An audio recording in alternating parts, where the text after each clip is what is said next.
Ok, ya está grabando. He preparado unas diapositivas.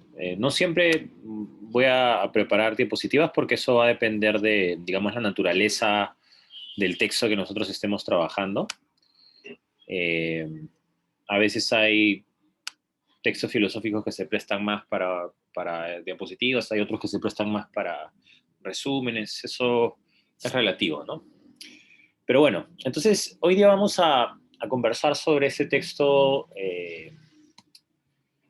de epistemología, ¿no? De Moros, ¿verdad? Moros y... ¿cómo se llama el otro? Moros... Enrique Moros y Richard Humbers, ¿verdad? Y el artículo se titula ¿Qué es el conocimiento? ¿No? La epistemología en los Estados Unidos hoy. Creo que es importante ese título porque, digamos, la etiqueta epistemología se usa de manera diferente en Estados Unidos y en Latinoamérica, ¿ya? En Perú, por ejemplo, epistemología es una especie de combinación entre teoría del conocimiento, filosofía de la ciencia, algunos también incluyen a filosofía de la mente ahí. Entonces es una cosa un poco rara, ¿ya? Pero en Estados Unidos, epistemología es diferente de filosofía de la ciencia, es diferente de filosofía de la mente. La epistemología es simplemente teoría del conocimiento, ¿ya? Y, y es importante que sepan eso porque, digamos, en Perú, o sea, no es que una forma de etiquetar esté bien y la otra esté mal, ¿no? Simplemente les advierto porque eh, en Estados Unidos, en las universidades gringas, um, cuando hacen epistemología, no se refieren a filosofía de la ciencia. En cambio, acá en Estudios Generales de Letras, en la Católica, cuando ustedes llevan algún curso de epistemología, probablemente también estén haciendo filosofía de la ciencia. Entonces, solo para que se ubiquen mejor en el mapa, eh, creo que el título es importante, ¿no? Habla de la epistemología, pero no en Latinoamérica ni en Perú, sino en Estados Unidos, ¿ya?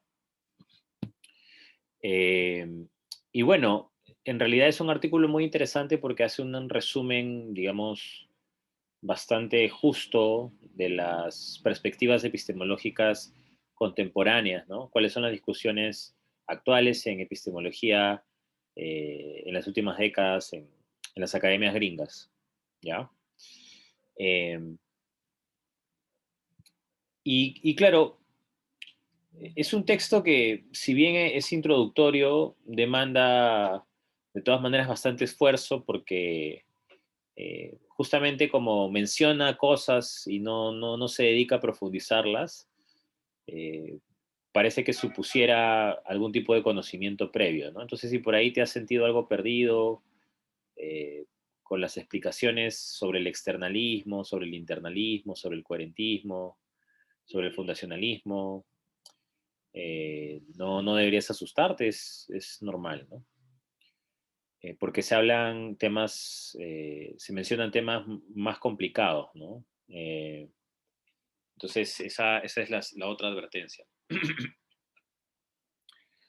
Um, y bueno, entonces hoy día vamos a discutir la epistemología tal y como se enseña en Estados Unidos, ¿no? Y el autor presenta que el problema principal de la epistemología en Estados Unidos es este de acá, ¿no? El análisis del conocimiento. Uh, entonces, la principal preocupación epistemológica es que podamos definir cuándo alguien sabe exactamente algo, ¿no? Cuándo alguien conoce realmente algo, ¿no? Eh, claro, porque para cualquier persona hay cosas que sabe y otras que no, ¿verdad? Eh, ahora, la gran pregunta aquí es, ¿cuál es exactamente la diferencia? ¿No? ¿Por qué, por ejemplo, yo podría decir que sé filosofía de la mente, o por qué podría decir que yo sé filosofía del lenguaje, eh, y más bien, por ejemplo, no sé física, química. eh, ¿Qué es lo que hace que yo pueda decidir realmente que sé algo y que no sé otras cosas, ¿no? Entonces, esa diferencia entre conocer y no conocer es justamente uno de los problemas que plantea la epistemología, ¿no? ¿Qué es el conocimiento? Esa es la pregunta general de la epistemología, ¿no? ¿Qué es el conocimiento? ¿Cuáles son las condiciones que deben satisfacerse para que pueda yo decir que alguien conoce algo, ¿no? Ahora, uno, antes de entrar a este tema, debería también eh, estar motivado por él, ¿no? Entonces me voy a detener un momento antes de pasar al texto, porque hay que preguntarnos qué es lo valioso del conocimiento, ¿no? ¿Por qué esto debería ser una preocupación? ¿Por qué debería ser parte de un curso de formación general como es en Estudios Generales Letras, ¿no? Y bueno, la razón es muy simple, ¿no? El conocimiento es el causante, pues, de que nosotros tengamos una serie de beneficios, ¿no? Actuales, ¿no? Ahora que vivimos en la era de la información, más que nunca el conocimiento está a la mano, ¿no? En el sentido más coloquial de la expresión. Podemos entrar a una computadora, buscar información sobre algo y obtener conocimiento sobre ese tema que estamos investigando, ¿no? Eh, y bueno, uno podría hacer una serie de representaciones sobre, sobre el valor del conocimiento, ¿no? Por ejemplo, el árbol del conocimiento, la biblioteca de Alejandría, ¿no? Los cinco sentidos, la evolución y su definición epistémica, la ciencia, la verdad, ¿no? Entonces, nuestras teorías científicas más importantes son valiosas justamente gracias al conocimiento. Um, Sin el conocimiento no estaríamos luchando, por ejemplo, ahora contra el coronavirus, ¿no? Cuando yo me hago una prueba para descartar si tengo COVID o no, lo hago en función de justamente una confianza que tengo sobre el conocimiento del virus, ¿no? Entonces hay una serie de experimentos y pruebas que confirman que yo pueda decir que sé que tengo el virus, ¿no? Eh, entonces el conocimiento es valioso porque es el único instrumento que tenemos para adaptarnos mejor a este medio ambiente adverso, ¿no? Eh, y bueno, justamente eso, en eso estriba el valor del conocimiento, ¿no? En que constituye una herramienta para sobrevivir, para adaptarse eh, mejor en este mundo, ¿no? Ahora, el problema también es que hay varios tipos de conocimiento, ¿no? Eh, por ejemplo, si yo digo, Lorena conoce a Cristian, eh, claro, no me estoy refiriendo al conocimiento al que se dedica la epistemología, ¿no?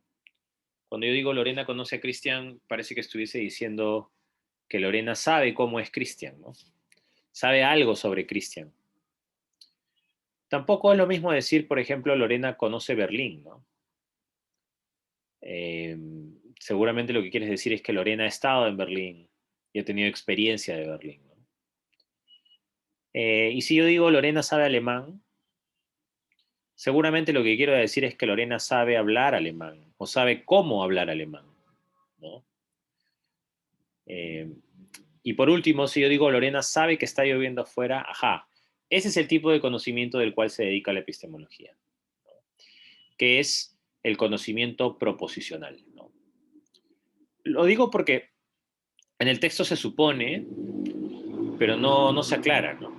¿Qué es el conocimiento proposicional y qué se distingue de las otras formas de conocimiento, ¿no? Bueno, un ejemplo del conocimiento proposicional es la oración número 4, justamente, ¿no? Yo digo, Lorena sabe que está lloviendo afuera. La proposición en cuestión es, está lloviendo afuera, ¿no? podría reemplazar esa proposición por cualquier otra, ¿no? Podría decir, Lorena sabe que está nevando afuera. Lorena sabe que la computadora cuesta 3.000 soles. Lorena sabe que Cristian está hablando ahora. Cualquiera podría reemplazar la proposición está lloviendo afuera por otra a su antojo, ¿no? Entonces, el conocimiento proposicional es interesante porque puede decirse de él que es verdadero o falso, ¿no? Eh, y claro, se distinguen de estas otras formas de conocimiento, ¿no? Entonces, el conocimiento proposicional normalmente se presenta bajo la oración S sabe que P, donde S refiere al sujeto cognoscente y P a la proposición conocida, ¿no? Esa es la representación formal del conocimiento proposicional, ¿no? Um, y cuando la epistemología se pregunta qué es el conocimiento, a lo que aspira es una fórmula similar a la que tienen en la pantalla, ¿no? Yo debo definir el conocimiento de tal manera que pueda decir S sabe que P, sí, solo sí J, donde J es una serie de condiciones individualmente necesarias y conjuntamente suficientes para que S tenga el conocimiento de P. Y acá el texto de repente comienza a marearlos, ¿no? ¿Qué significa que J sea una condición, J sea una serie de condiciones, perdón, individualmente necesarias y conjuntamente suficientes, ¿no? A ver, entonces me voy a detener aquí. ¿Qué entienden cuando, cuando leen eso, ¿no? ¿Qué, ¿Qué entienden cuando leemos condiciones necesarias y suficientes? ¿Qué es lo que se les viene a la mente? ¿Mm?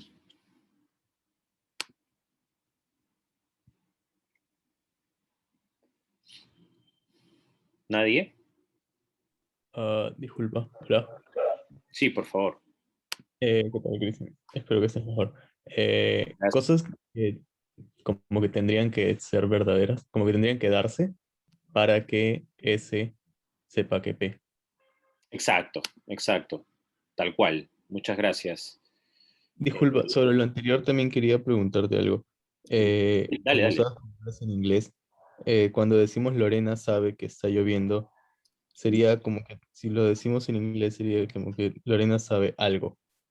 Y entonces, de lo que trata la epistemología en el sentido que nos estabas explicando, sería como que eliminar el how o about, como que Lorena sabe cómo hacer algo, no, y tampoco Lorena sabe sobre algo, sino que sería el some, como que saber algo y no sobre algo ni cómo es algo, ¿verdad? Sí, sí, tal cual. Tienes razón. De hecho, estas oraciones son, digamos, traducciones del inglés, porque originalmente estas discusiones se hicieron en inglés, ¿no?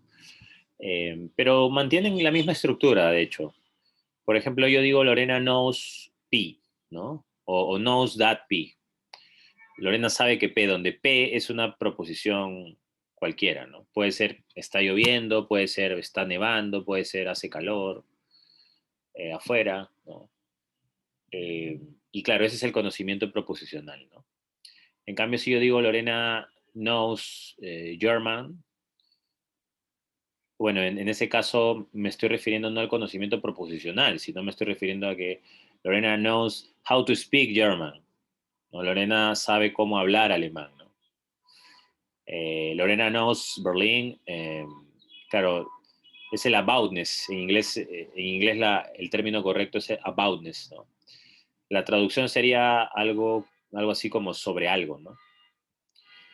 Entonces, una cosa es knowing how, que es la oración número 3, y otra cosa es el knowing that, ¿no?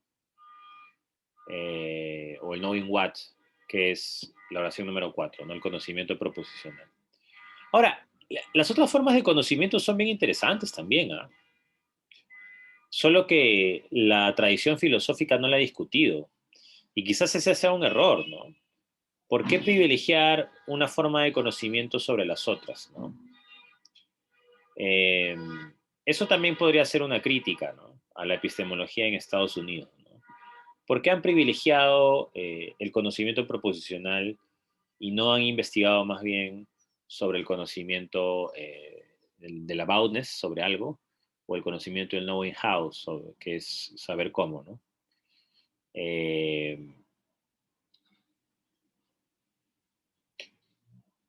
Porque claro, cuando hablamos en el mundo real, en el mundo práctico, yo digo, por ejemplo, mi hermano sabe hablar español, ¿no? Eso no es o sea, ese no es conocimiento proposicional, pero sí es conocimiento, ¿no? Mi hermano tiene la habilidad de poder hablar español. Eso es en el fondo lo que quiero decir. Eh, pero bueno, la epistemología no se ha dedicado a profundizar qué significa realmente eso, ¿no? Y más bien ha privilegiado la discusión sobre el conocimiento proposicional solamente. Entonces, eso es una crítica, podría hacérsele, ¿no?, a la tradición anglosajona, pero lo que han arrojado es tratar de definir el conocimiento lo mejor posible, ¿no? Y claro, como decías, cuando yo digo, ese sabe que P sí solo sí J, parece que J son condiciones que deben satisfacerse para que yo pueda decir con certeza que ese sabe que P, ¿no? Entonces, en el fondo la pregunta es, ¿cuándo alguien sabe algo? ¿No? Esa es la pregunta. ¿Cuándo alguien sabe algo? ¿Qué condiciones tienen que satisfacerse para que yo pueda decir que alguien sabe que algo? Que alguien sabe que P. Una pregunta, esto solamente, o sea, no solamente, pero esto eh, tiene más fuerza en en los trabajos de Estados Unidos, ¿no? Es lo que estás mencionando. Eh, sí, no, Joana, sí, no. En las escuelas de filosofía gringas se discuten mucho esos temas epistemológicos. Normalmente es un curso básico, ¿no? Tú revisas los planes de estudio. Por ejemplo, yo estoy postulando este año a becas y cuando he revisado los programas, todos tienen epistemología, ¿no? Y sí, pues es un curso básico, es como llevar lógica, ¿no? O como llevar no sé, pues historia, ¿no? Eh, pero no me atrevería a decir que en Perú no se discute esto también. Sí se discute, ¿no? Por ejemplo, Pablo lo está haciendo. El solo hecho de que estemos hablando acá de esto ya es ya es, digamos, es Perú, es Lima, ¿no? Pero claro, esta discusión no es muy popular. En San Marcos también se discuten estos temas, ¿no? Pero no hay buenos epistemólogos, ¿no? No hay un filósofo que se dedique a, a eso solamente, ¿no?, que se haya especializado en epistemología, ¿no? Pero en Estados Unidos sí es bastante común este debate, ¿no? Ahora, Pablo lo discute, seguramente otro filósofo lo discutirá en otra universidad peruana, pero eh,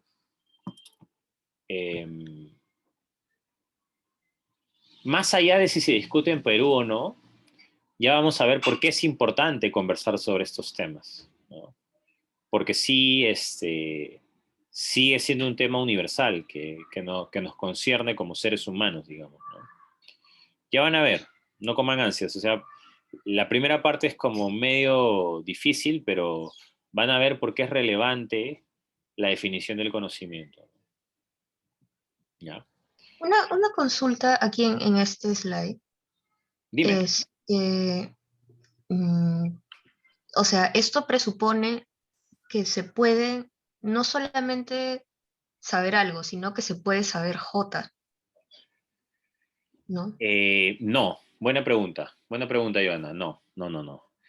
Lo único que ese sabe, a ver, vamos a suponer que ese soy yo, o Pablo, ¿ya? Pablo sabe que P, vamos a reemplazar la oración P por, la proposición P por cualquier contenido oracional. Pablo sabe que está lloviendo afuera. ¿Ya? Ahora, lo que sigue después del sí, solo sí, son las condiciones que deben satisfacerse, las condiciones suficientes y necesarias que deben satisfacerse para que yo pueda afirmar que es cierto que Pablo sabe que está lloviendo afuera. Es decir, Pablo no sabe las condiciones. Las condiciones se producen en la realidad, suceden en la realidad, son eventos del mundo. ¿Me dejo entender, Joana? Entonces, yo no sé J, yo solamente sé P. Pero J tiene que suceder, tiene que pasar en el mundo para que yo pueda decir que S sabe que P. ¿Me entiendes? Claro, pero para decir que nosotros vamos a darle algún tipo de forma o tratar de encontrar J es suponer que de hecho existe J. Sí, sí, eso sí. En eso sí te doy la razón, Joana. Existe, está en el mundo. Son condiciones que deben satisfacerse. Ahora, vamos a ver ahorita cuáles son. Bueno, está en el texto, eh, pero te lo decía porque no es que ese tenga que saber las condiciones. Ese sabe que P nomás, ¿no? Ahora, las condiciones tienen que Claro, sí. satisfacerse, ¿no? Para que ese sepa que P, ¿no? Ujú. Buena pregunta, Yona, gracias. Ujú. Bueno, entonces, ¿cuáles son esas condiciones que tienen que satisfacerse para que yo pueda decir que S sabe que P sí, solo sí, ¿no? Primero, la primera condición es que P tiene que ser verdadero, ¿no? Por ejemplo, si yo digo que sé que está lloviendo afuera, es porque es cierto que está lloviendo afuera, ¿no? La otra condición, S cree que P. Si yo digo que sé que está lloviendo afuera, es porque tengo algún tipo de certeza psicológica de que está lloviendo afuera. O sea, yo creo, me comprometo con esa creencia, ¿no? Y la tercera condición es, S está justificado en creer que P. Yo tengo que tener razones para decir que está lloviendo afuera. Probablemente mi razón es que vengo de la calle y estaba lloviendo. O probablemente mi razón es que a través de la televisión veo las noticias y sé que está lloviendo afuera, a pesar de que no haya salido de mi casa. Pero cualquiera sea la razón, debo gozar de algún tipo de justificación, ¿no? Entonces, estos son los requisitos que deben satisfacerse para que yo pueda decir que ese sabe que P, ¿no? Ese sabe que P sí, solo sí, siempre y cuando P es verdadero, S cree que P y S está justificado en creer que P, ¿no? ¿Cómo se le llama a esta definición estándar del conocimiento? Bueno, se le llama justified true belief, la creencia verdadera justificada, ¿no? El análisis del conocimiento tripartito normalmente es abreviado con JTB, ¿no? Por sus siglas en inglés, the Justified True Belief. Ahora, ¿es sensato que uno demande eso del conocimiento? Parece que sí, ¿no? Por ejemplo, ¿tú estarías de acuerdo en que hay conocimiento eh, cuando tu proposición es falsa? O sea, ¿tú crees que alguien sabe algo a pesar de que todo lo que sepa es falso? ¿Mm? ¿Tiene sentido eso? Te pongo un caso, ¿ya? Imagínate que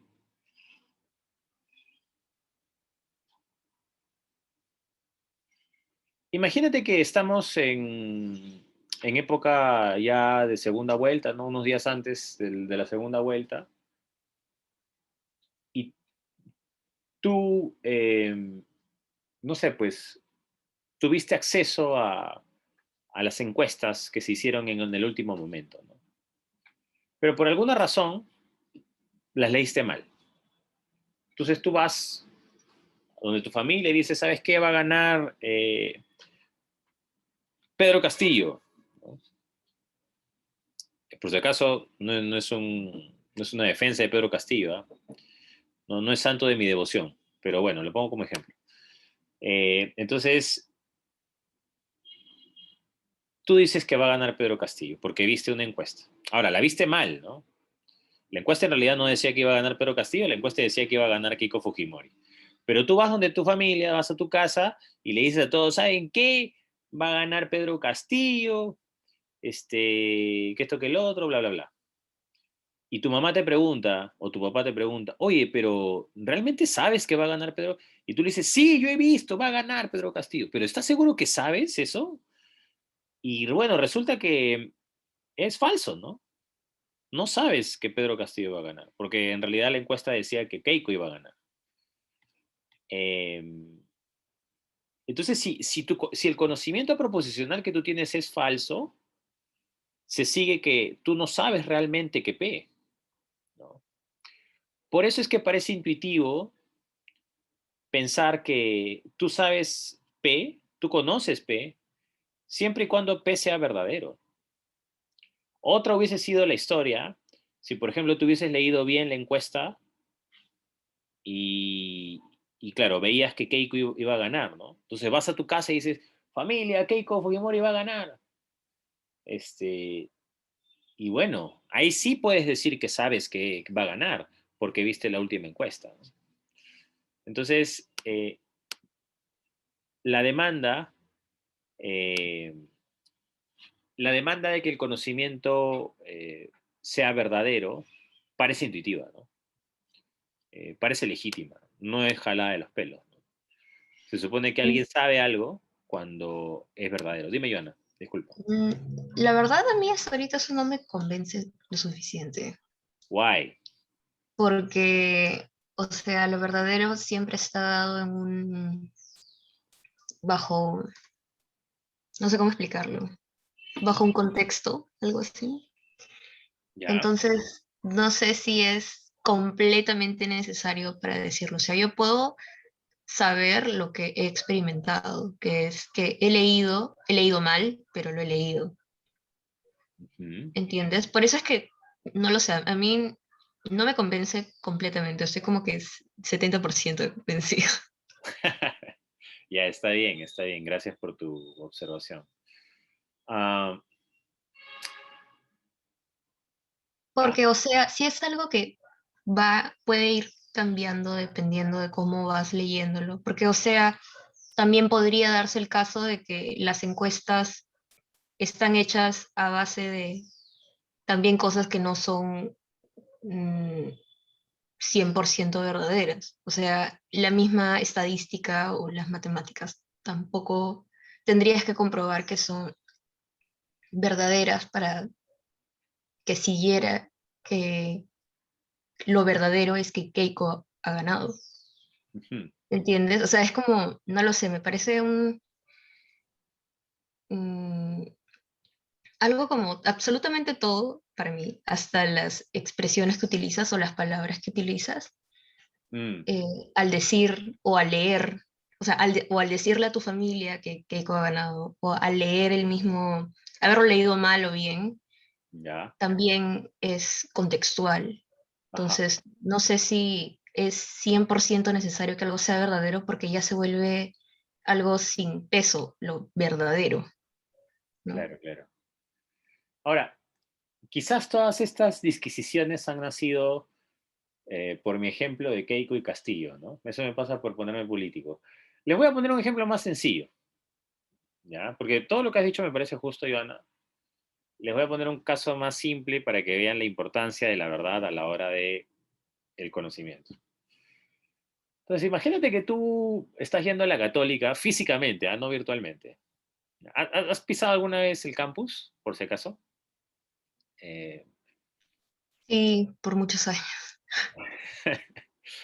bueno, hay gente que todavía no conoce la católica, solo ha llevado clases virtuales, ¿no?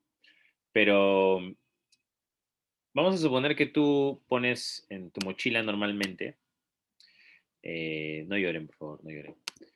Pones en tu mochila normalmente, no sé, pues un tupper de comida, un tupper pequeño. Am, y entonces tú vas a la universidad eh, con ese tupper, ¿no? O, bueno, vamos a ponerlo así. Tú crees que vas con ese tupper, ¿ya? Tú crees que vas con ese tupper y cuando alguien te pregunta, oh, ¿ya has traído tu comida?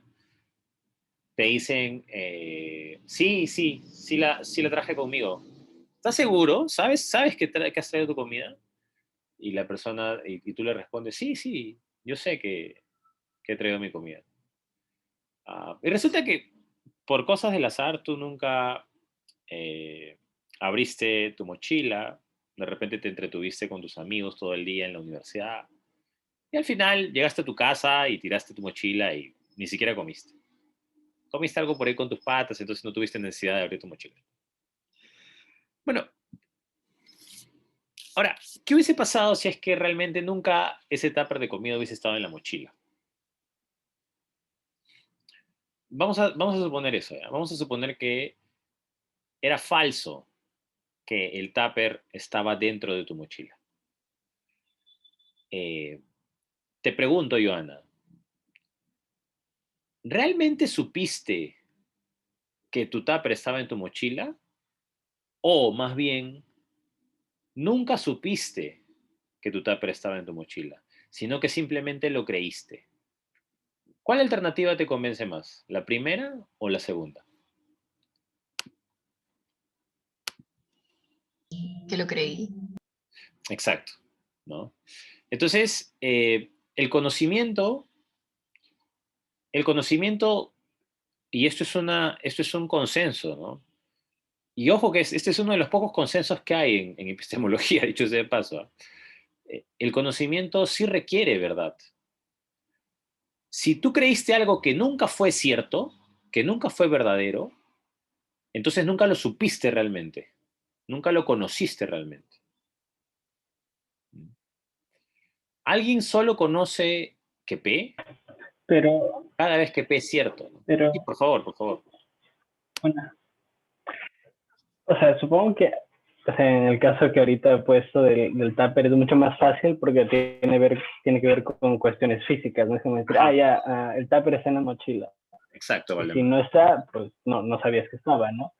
Pero cuando se trata de ideas, de conceptos o de cosas que no son físicas, o sea, cosas que no son físicas es más difícil hacer esa diferenciación. O sea, ahí también a mí me causa cierta duda ahí en parte, porque cuando se trata de ideas es más difícil aceptar Claro, lo que dicen, o que para conocer algo tiene que ser verdadero. claro, claro. Pero ojo, recuerda que la verdad se puede predicar, digamos, de propiedades físicas y también de propiedades metafísicas, ¿no? Si esa es tu preocupación. Por ejemplo, yo digo la proposición compuesta siguiente, ¿no? El número de estrellas en el universo o es par o es impar. No tenemos manera de saber realmente la respuesta, ¿no? Pero la proposición es esa, ¿no? El número de estrellas en el universo o es par o es impar, ¿no? Eh, no tenemos la tecnología, ni la vida, ni el tiempo para averiguar y contar cada una de las estrellas que hay en el universo. Imagínense, ¿no? Nos tomaría billones de años. Y además sería aburrido, ¿no? Pero es una verdad, porque solo hay dos opciones. El número que terminemos contando puede ser par o impar.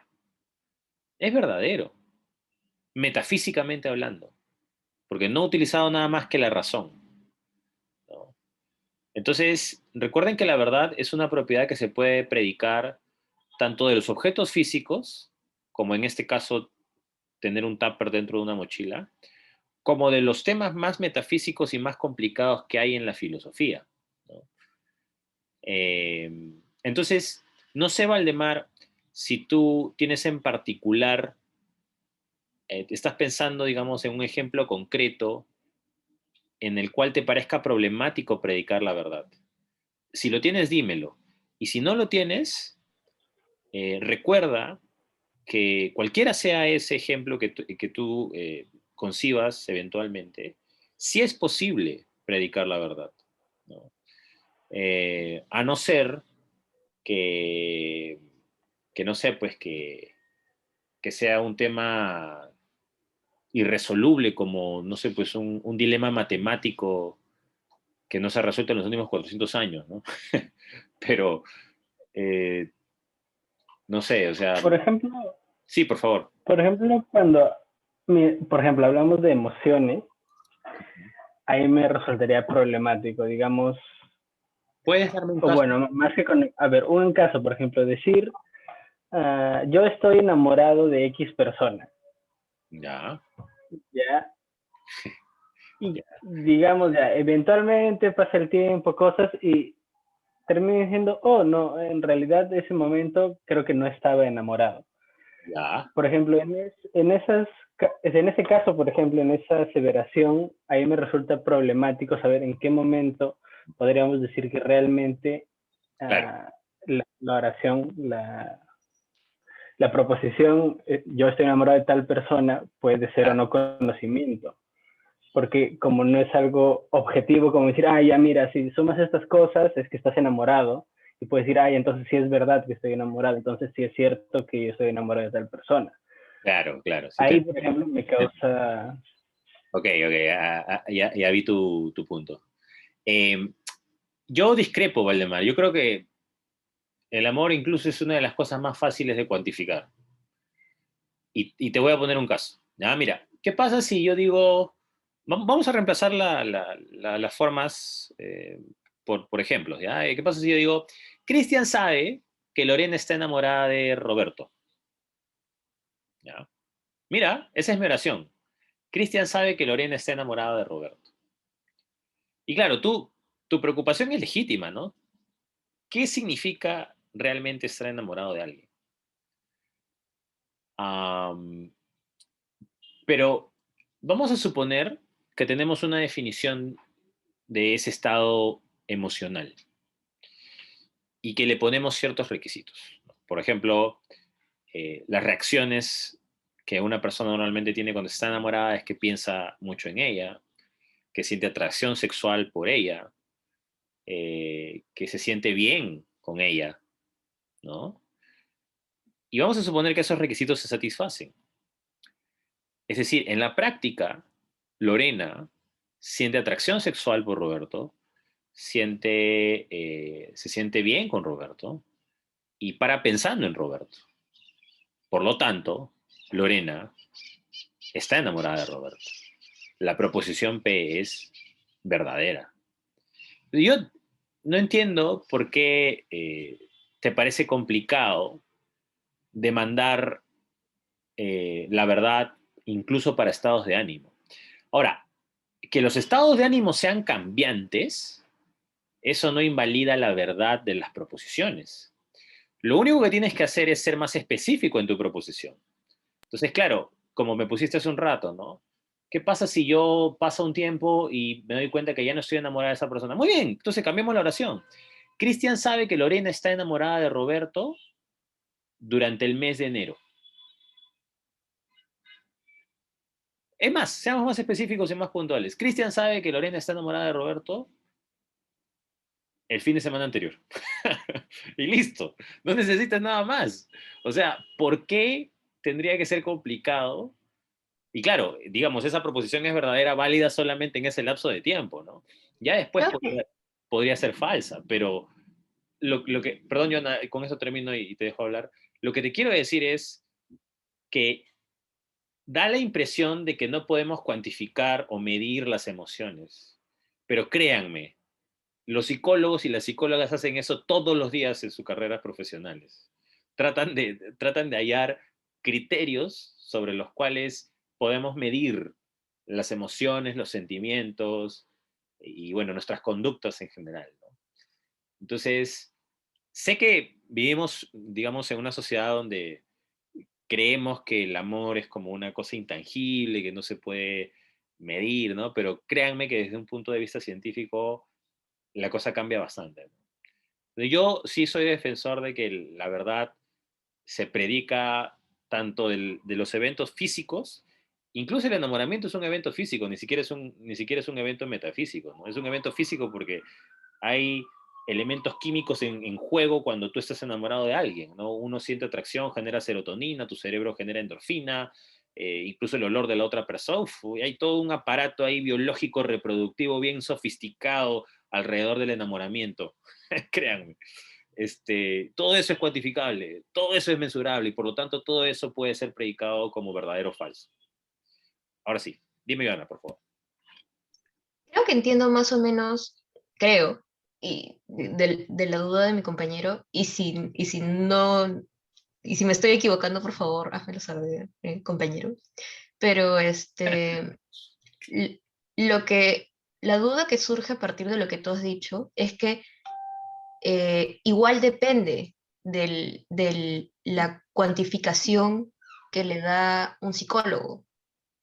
¿Entiendes? O sea, Claro, claro, claro. Sí, te es entiendo. como si la verdad dependiera de la, ¿cómo se puede decir? De algún tipo de Criterio, razonamiento, criterio, criterios razonamiento. básicos que que no puedes dudar de ellos, ¿no? Y o sea, a ver, ¿qué es lo que puede pasar? Am, digamos que en otro país hay otra idea de cómo se da el amor. En todo caso, ya no estarías diciendo lo correcto. O no solo eso, ni siquiera míralo de esa manera.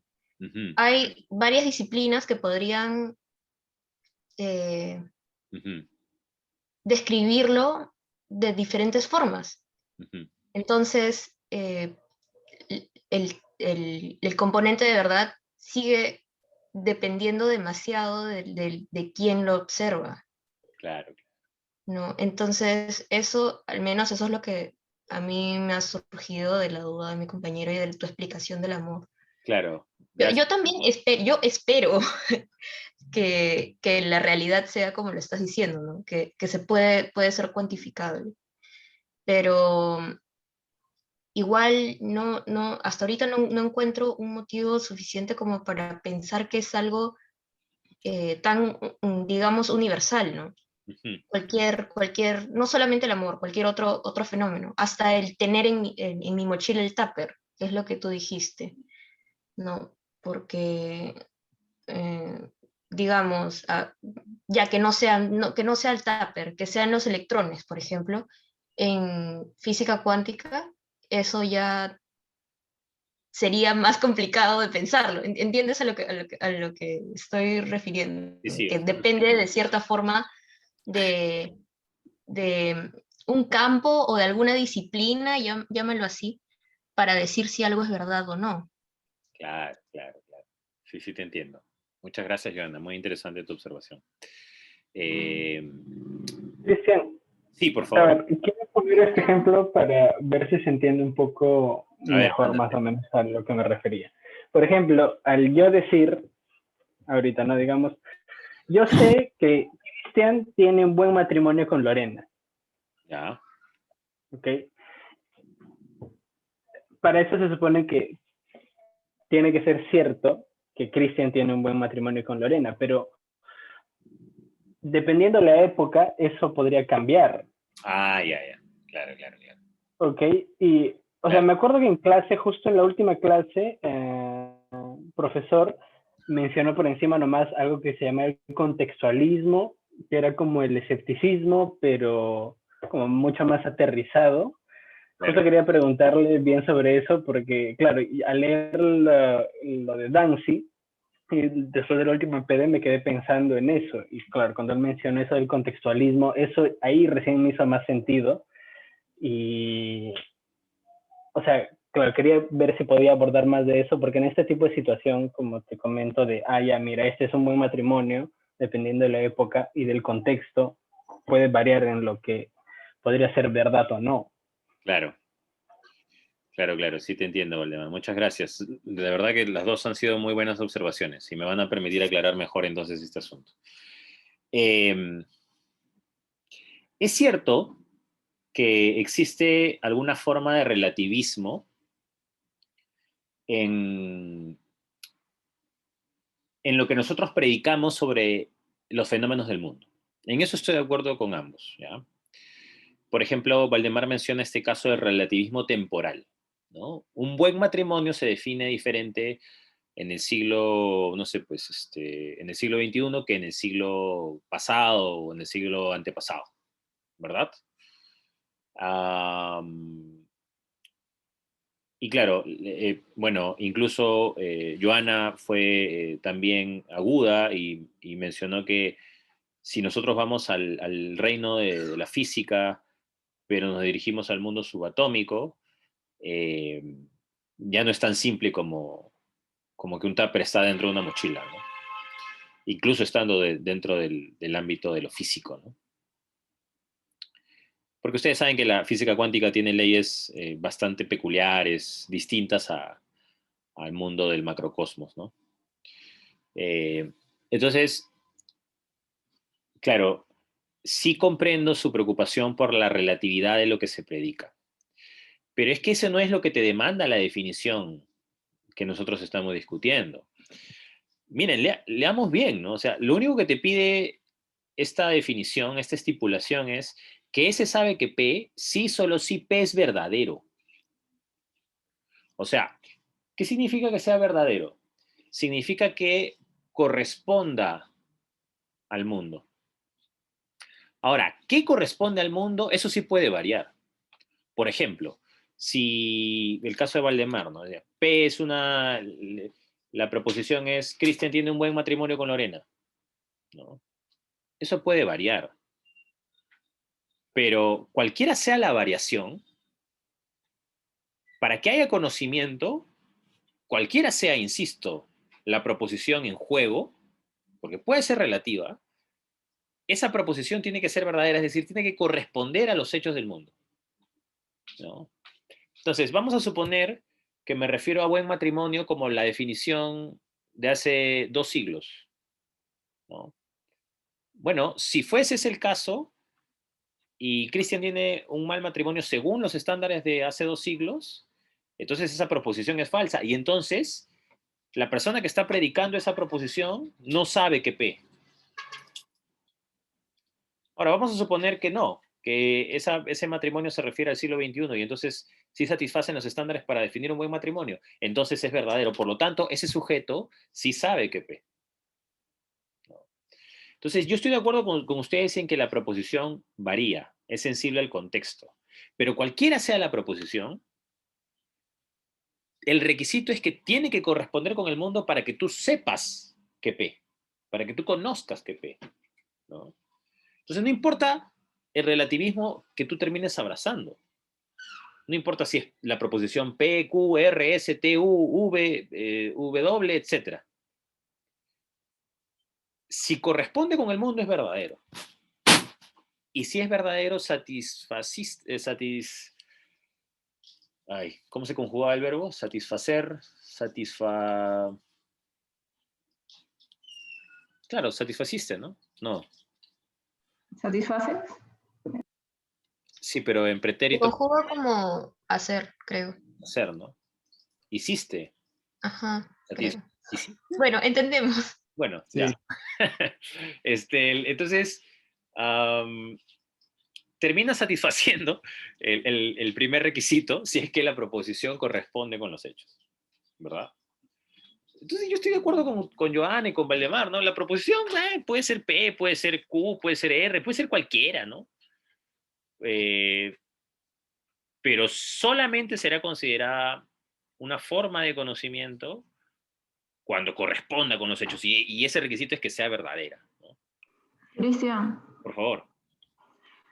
sí, bueno, no sé bien si vamos a tocar un poco a Strauss, pero yo leí un poco sobre uno de sus textos que hablaba sobre el mundo exterior, el mundo externo, y él, por ejemplo, hizo la pregunta en relación, ¿no?, con el escepticismo de si estamos soñando o no estamos soñando, y esto en qué valida el hecho de que sabemos algo, porque no podemos comprobar o no podemos saber el hecho de que estamos viviendo algo real, entre comillas. Entonces quiero saber qué es lo que opinas ante eso.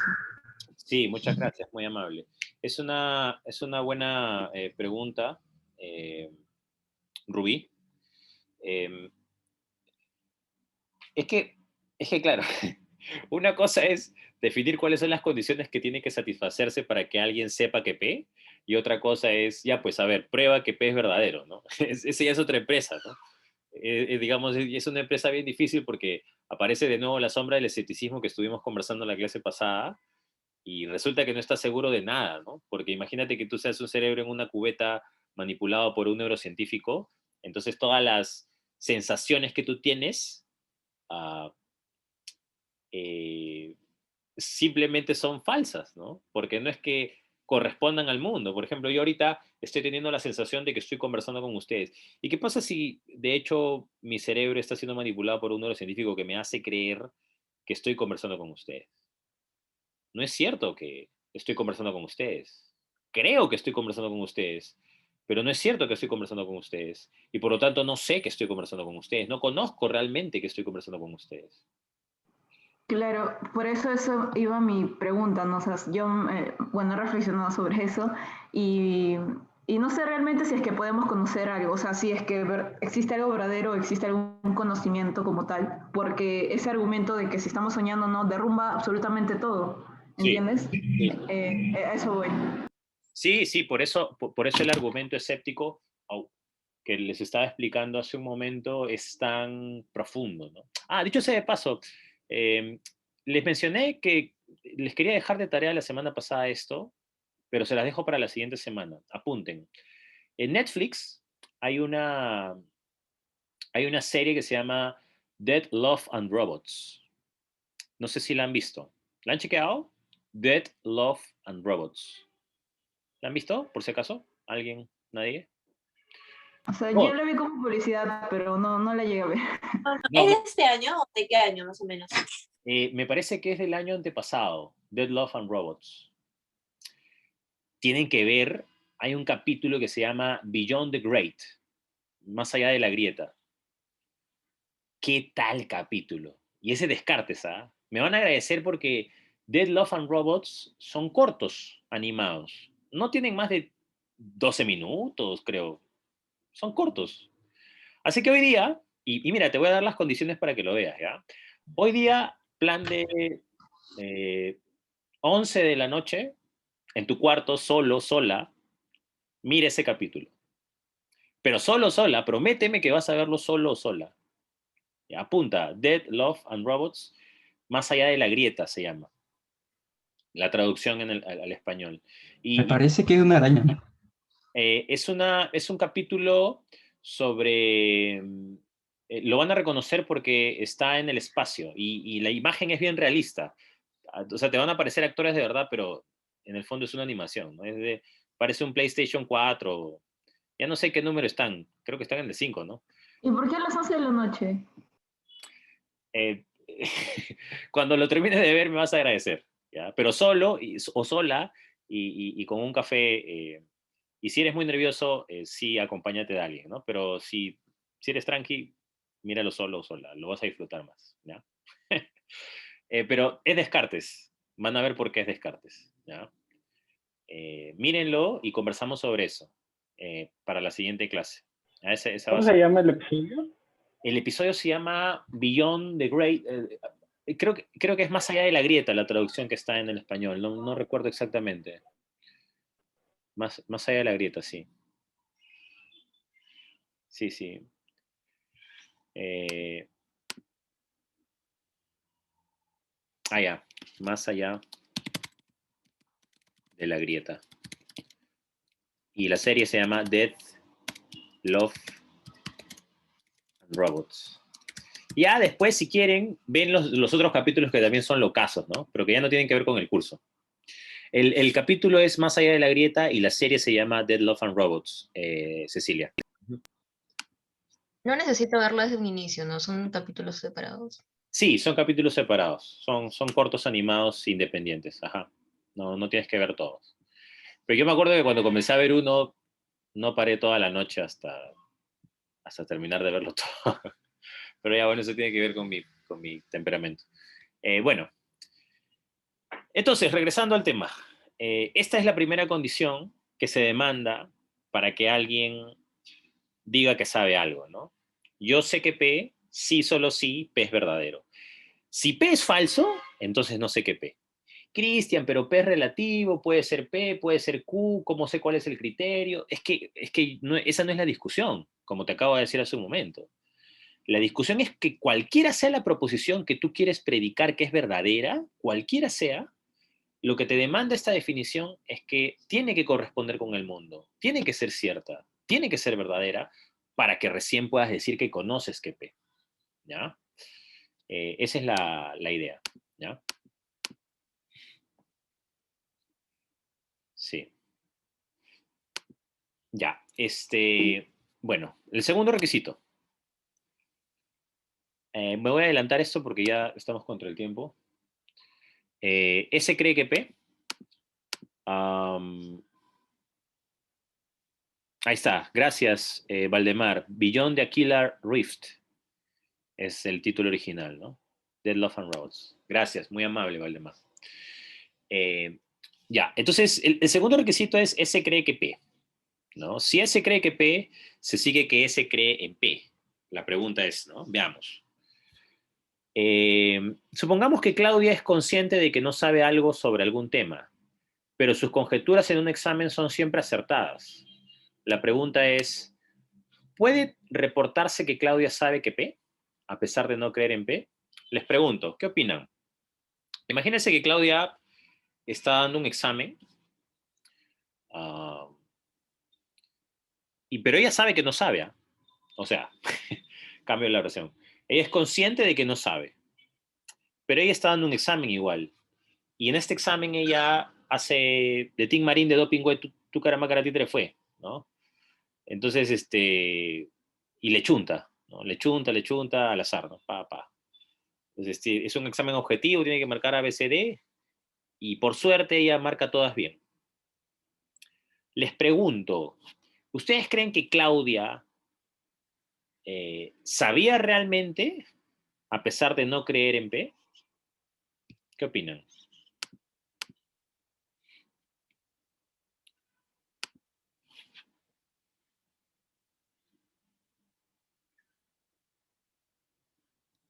A ver. Ya, Valdemar dice que no sabe. ¿Los demás?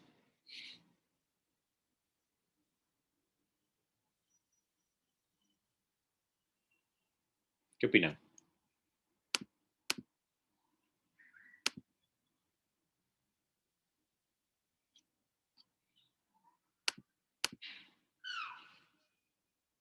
No sabe, no sabe.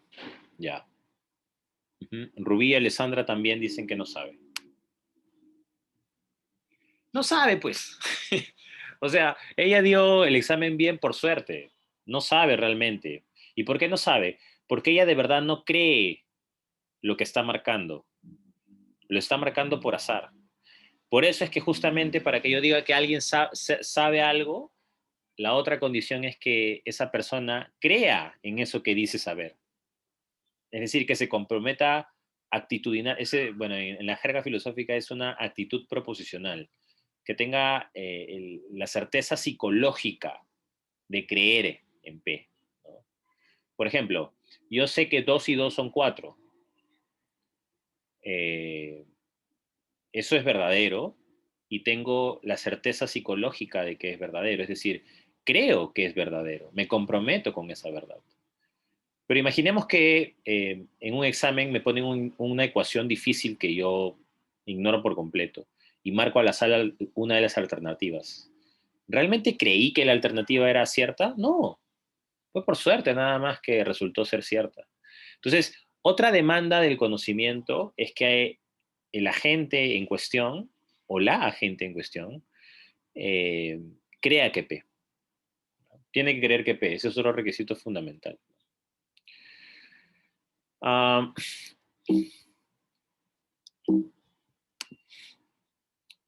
Ahora, la creencia es interesante porque normalmente en el español peruano, no sé si en el español de otros países sucede esto, ¿no? Pero en el español peruano es curioso porque cuando yo digo creo que algo, más bien lo que quiero decir es que no estoy seguro, ¿no?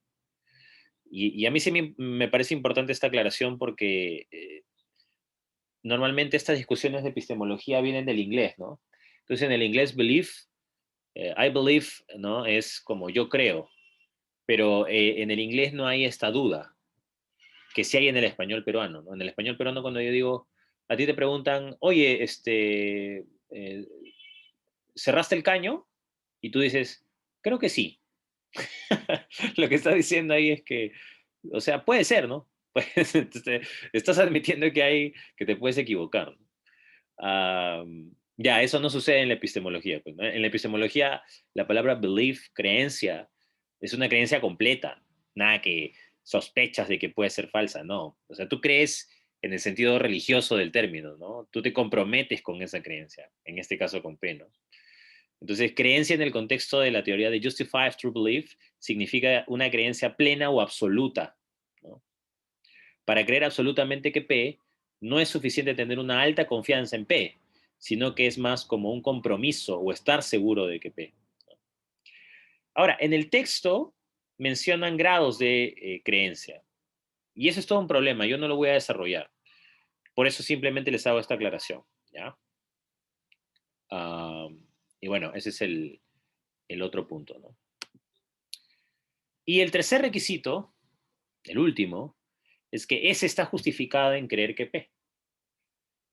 Supongamos que Carolina lanza una moneda al aire y cree con seguridad, sin ninguna base, que caerá sello. Si por casualidad la moneda cae sello, entonces la creencia de Carolina era cierta. Pero una suposición afortunada como esta no es conocimiento, es simplemente suerte, ¿verdad? Para que Carolina lo sepa, su creencia debe ser apropiada en algún sentido epistémico, es decir, debe estar justificada, ¿no? Entonces imagínate que tú tienes una moneda y tú crees que va a caer cara, ¿no? Entonces la botas y de verdad cayó cara. ¿Tuviste algún tipo de justificación para creer eso? ¿O más bien solo atinaste por suerte a creer eso? Ahora, probablemente tú sí ofrezcas una justificación, ¿no? Me podría decir, bueno, Cristian, hay 50% de probabilidades de que salga cara, ¿no? Bueno, si haces eso, entonces ya la cosa cambia.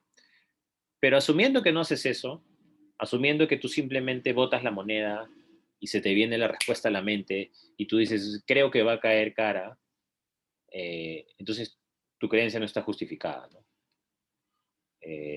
Y por lo tanto no constituye conocimiento.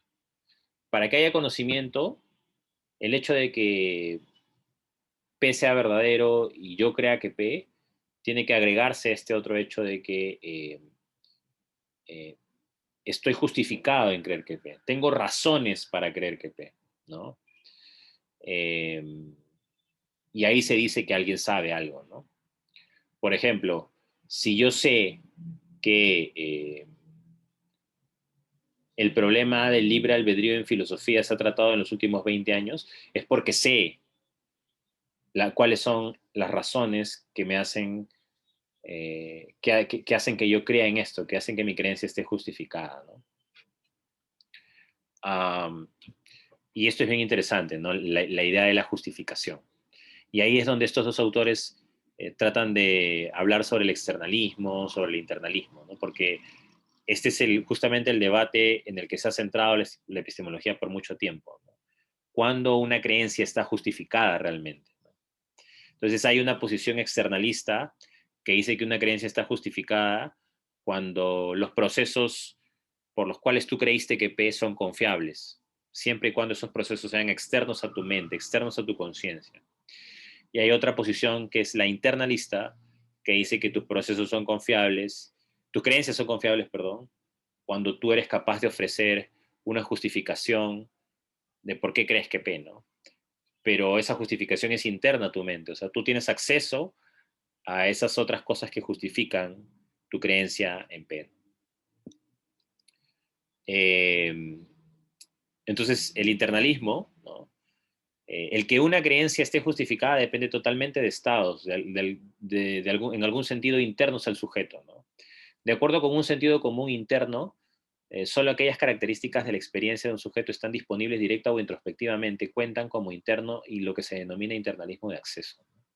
Ellos sostienen que la creencia de S de que P está justificada sí solo sí cree que P es la actitud hacia que P mejor se ajusta a la evidencia de S, donde se entiende que esta última depende solo de los estados mentales internos a S, ¿no? Am,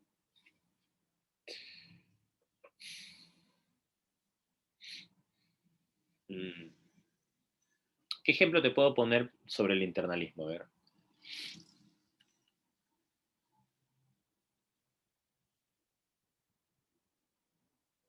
Ya sé. Es un ejemplo bien sencillo y bien ilustrativo. Imagínate que tú fuiste el último que salió de tu casa y tu casa se incendió. Para ponerle más problemas a los que ya tenemos, ¿no?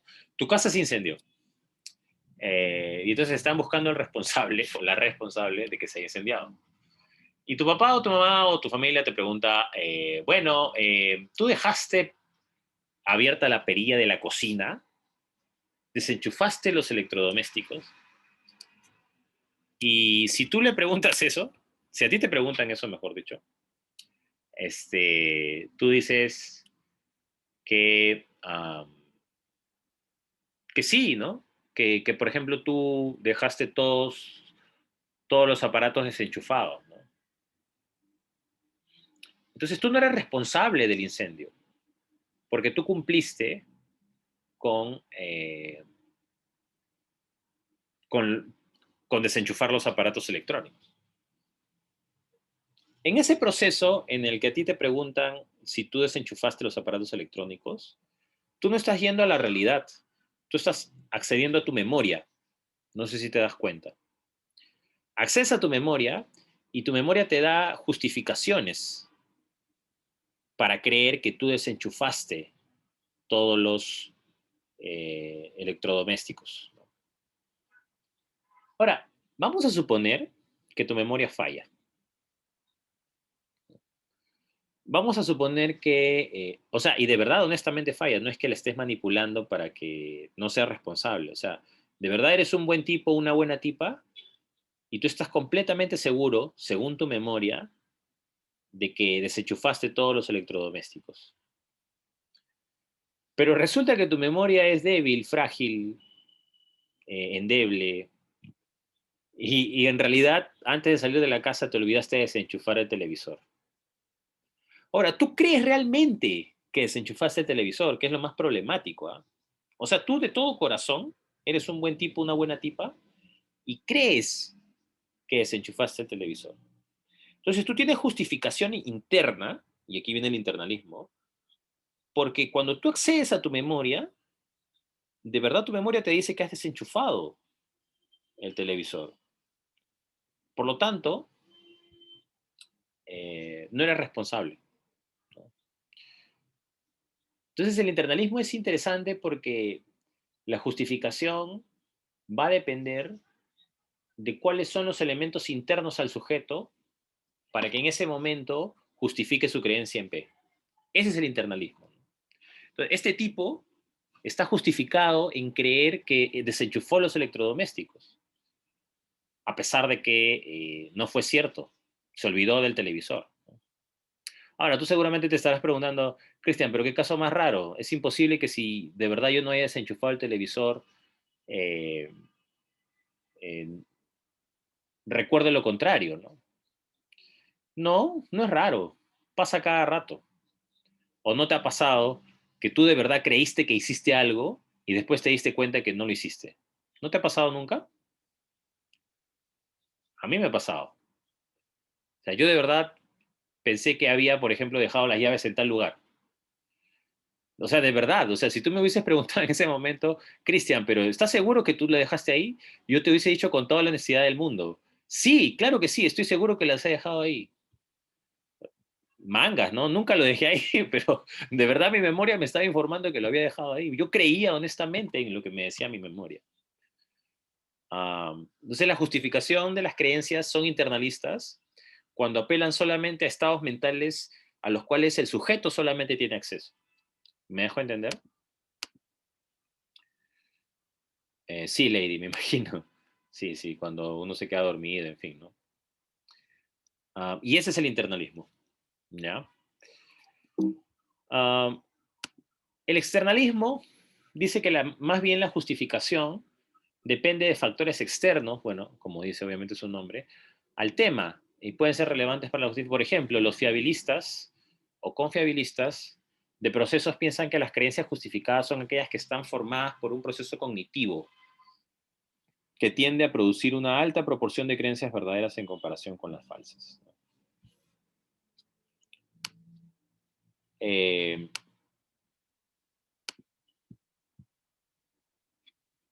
Un ejemplo de externalismo, digamos, alguien que cree del conocimiento científico, por ejemplo, ¿no? Tú no has hecho las pruebas de la vacuna, pero igual te vas a vacunar, ¿no? ¿Y por qué lo haces? Porque crees que los procesos por los cuales se ha obtenido la vacuna son procesos confiables, pues, ¿no? Y no le vas a estar echando la culpa digamos, a la gente porque tú decides libremente creer y aplicarte la vacuna. Por supuesto que la vacuna tiene un grado de error, ¿no? Todo el mundo sabe eso. Pero normalmente es confiable, ¿no? Entonces, cuando tú crees en esos procesos confiables externos a ti, eres un externalista y tu justificación es externalista, ¿no? ¿Ya? Entonces me voy a detener aquí y les voy a poner un experimento mental a ver qué opinan ustedes.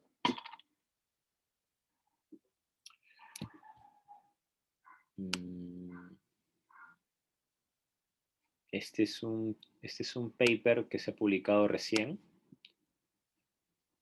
¿Dónde está? Acá está. Radical Internalism.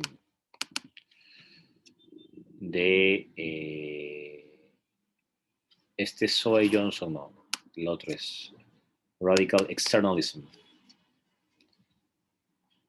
Es Srinivasan. Acá está.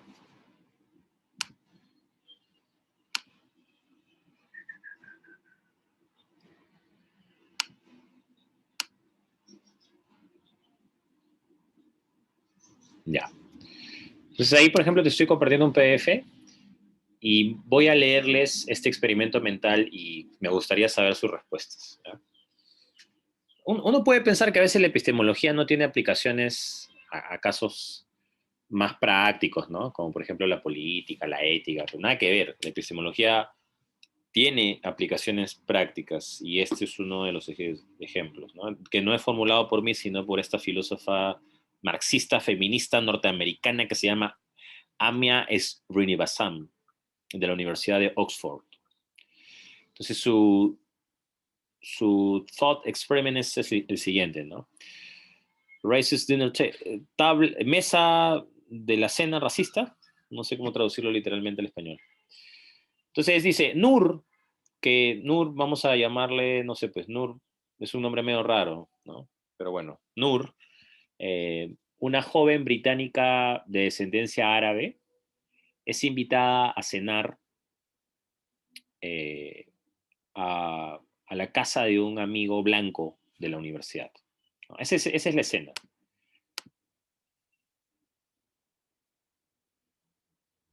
Ya. Entonces, la escena es esta, ¿no? Nur, una joven británica de descendencia árabe, es invitada a cenar a la casa de un amigo suyo blanco de la universidad, ¿no? The host, ¿cómo sería en español? The host sería como el dueño, ¿no? ¿Anfitrión? ¿Quién? Anfitrión. El anfitrión, gracias. El anfitrión, que es el padre del amigo de Nur, ¿no? Es un tipo educado, ¿no? Diplomático, amable, con Nur, ¿no? Is polite and welcoming to Nur, ¿no? O sea, la recibe bastante bien, ¿no? Es generoso con la comida y el vino, qué rico un vinito, ¿no? Una cena, imagínense una pasta por ahí, le mete su vinito, bacán. Y le pregunta a Nur una serie de preguntas sobre ella, ¿no?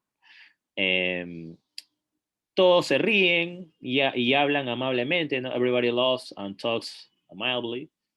Y como Nur As Nur comes away, however, she's unable to shake the... Ah, ya. Sin embargo, Nur llega a la resolución, ¿no?, de que es incapaz de llegar a la convicción, llega a la convicción de que el papá de su amigo es racista contra los árabes. Y recuerden que Nur es una británica, pero es una británica de descendencia árabe, ¿no? Y entonces, Nur, lamentablemente, termina creyendo que su papá es racista contra los árabes, ¿no? Pero a pesar de que se pregunta durante la noche, but she finds it impossible to recover just what actions. Ya, pero es imposible reconocer, en el caso de Nur, ¿no?, qué tipo de acciones hacen que el papá de su amigo, ¿no?, el anfitrión, pueda considerarse un racista, ¿no? O sea, parece que no tiene justificación. O sea, ella simplemente tiene la impresión de que su papá es racista, pero no, o sea, por más que le da vueltas, no sabe bien por qué. Es una impresión que tuvo, pero no tiene justificación para esa creencia, ¿no? Entonces, si la presionamos, Nur diría que solo lo sabe, ¿no? No sé si alguna vez les ha pasado, ¿no? Cuando hablamos con nuestros amigos, nuestros patas, a mí me pasa cada rato, ¿no? Yo a veces hablo con mis patas y me dicen algo, ¿no? Yo le digo, oye, compadre, pero ¿cómo sabes eso? No, mis patas no me dicen eso, mis amigas me dicen eso. Mis amigas me dicen, no, yo solo lo sé, es mi intuición, me dicen. No tienen motivos, no tienen razones, no tienen justificación, ¿no? Ellas simplemente creen y normalmente atinan.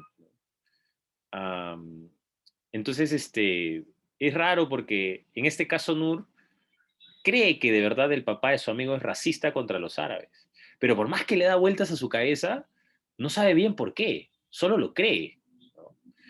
Entonces, bueno, para terminar, dice, si presionamos, Nur diría que ella solo lo sabe, ella solamente sabe que el anfitrión es racista. De hecho, el anfitrión es racista, miren, ¿ah? De hecho, el anfitrión es racista. El anfitrión, en el mundo real, piensa que los árabes son inherentemente fanáticos, peligrosos y traidores.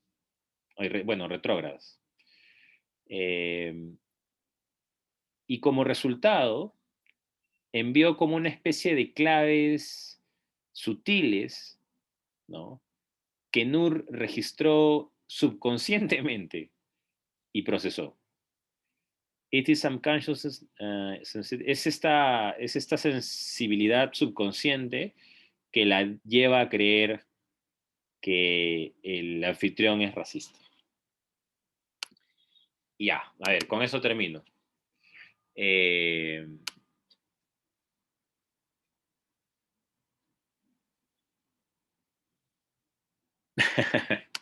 Ya, a ver, bacán.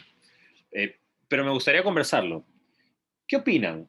¿Qué opinan sobre este caso? O sea, yo creo que la pregunta aquí es, ¿ustedes creen que Nur tiene justificación real para pensar que el anfitrión, que el papá de su amigo es racista? ¿Qué opinan? No, no la tiene. Seguro, ya. ¿Y por qué no la tiene? A ver. Si ella, si decimos que hubieron como que healing cues, creo que era la palabra, bueno, no me acuerdo exactas las palabras, la tengo en mi mente, pero si decimos que ella, luego de ya saber que el hombre era un racista, Ajá, ajá. dice que ella sintió que hubieron maneras indirectas de que por las que él le hizo Claro, ver. Es un juicio totalmente incorrecto por parte de alguien pensar que alguien es racista por cosas que nosotros pensamos que son comportamientos racistas cuando no son directamente racistas. sí, A menos que sean ya como que muy claro. notorios, como comentarios o cosas así, como que comportamientos realmente racistas. Ya. Simplemente por ver a alguien, y más que nada cuando dicen que es gentil, es una persona normal, lo pasaron bien y todo. Claro. No, es el tipo de cosas que hace que las personas... Además, comieron y bebieron vino, no sé qué más quería, o sea, Ajá, es raro, no sé. estuvo bien recibida, ¿no? Sí, sí. Ya, bacán, Luis, chévere. Bueno, ¿tú crees entonces que no hay justificación para creer que es racista? ¿Qué opinan los demás? Me gustaría saber la opinión de los demás. No, yo sí creo que sí tiene razones. A ver, Valdemar, lánzate. ¿Por qué piensas que hay racismo ahí por parte del anfitrión? Porque puede ser que el Nur haya detectado, ella incluso sin darse cuenta, ciertos gestos del señor que le daban a entender que tenía aversión hacia ella Ajá. y hacia los musulmanes, ¿no? Era Sí. no, hacia los árabes, Sí. cuando hablaba de ellos. Ajá. Y que, de hecho, me acuerdo que hace tiempo vi que, o sea, algo así efectivamente pasa, que con las microexpresiones, algunas personas son más sensibles que otras a eso y pueden reconocerlas, incluso de manera inconsciente. Así que, digamos, puedo, Nur puede ser que se haya dado cuenta de que el señor la miraba con cara de asco cada vez que cruzaban miradas, pero claro, fue una cosa súper rápida y que ya la pudo procesar más tarde. Claro, Así que me parece que sí, sí tiene razón, o sea, sí podría tener más bien razones para creer que lo es. claro, claro, Que a claro. veces puede fallar, ¿no? A veces también eso está también en base a tus propios prejuicios sobre las personas, pero hay creo que varias situaciones en las que efectivamente puedes tener razón y eso de que, solo lo sé, sí es algo que se tiene que tomar en consideración. Ya, ya, chévere, chévere. Gracias, Valdemar. ¿Qué opinan los demás? ¿Están de acuerdo con que Nur tiene justificación para creer que el anfitrión es racista o no?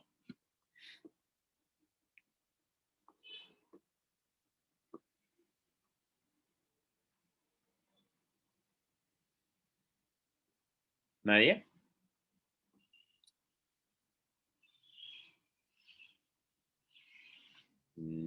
Ya. Em, yo creo que este caso es importante porque revela justamente el debate entre externalismo e internalismo, ¿no? O sea, desde una perspectiva internalista, Nur no tiene justificación. No hay nada, digamos, consciente a lo que ella pueda acceder para que justifique su creencia de que el anfitrión es racista. No sé si se dan cuenta. O sea, por más que ella le da vueltas después de la reunión, no encuentra una justificación para que crea que el anfitrión es racista. Simplemente lo cree. Entonces, desde una perspectiva internalista, ella no está justificada. Ahora, desde una perspectiva externalista, ahí la cosa cambia. Porque,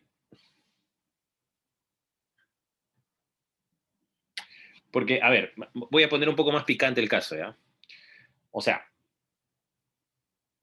saben que los británicos, esto es un hecho, ¿eh? No es una especulación, los británicos son racistas con los árabes, ¿no? No digo que todos, obviamente, pero sí hay un problema de racismo contra los árabes en el Reino Unido, ¿no? Así como, por ejemplo, lo hay contra los latinos en Estados Unidos o contra los negros en Estados Unidos. Bueno, en Inglaterra hay un tema con los árabes, ¿no? Y culturalmente Inglaterra padece este defecto, ¿no? Entonces, es probable que como ella desciende de una familia árabe, es probable, ojo, digo solamente, que algunos de los familiares que estaban ese día en la cena tengan ciertas creencias racistas. Y que el padre haya dejado ver algunas actitudes que seguramente él no consideraba malas, pero que le hicieron creer finalmente a Nur que estaban siendo racistas contra su descendencia, o ascendencia en este caso. Eh, y claro, sería un proceso cognitivo confiable en el sentido de que, como el racismo contra los árabes es un hecho en Inglaterra, es muy probable que la gente sea racista con ellos. Entonces, matemáticamente, hay un gran número de probabilidad de que su padre sea racista con Nur. Inclusive, si la ha tratado bien durante la cena. Porque no van a negar que, digamos, los seres humanos son hipócritas en general, ¿no? Y hay algunos que pueden tratarte bastante bien, pero que en el fondo piensan que tienes un problema. Que en este caso, el padre de Nur piensa que los árabes son inherentemente fanáticos, por ejemplo.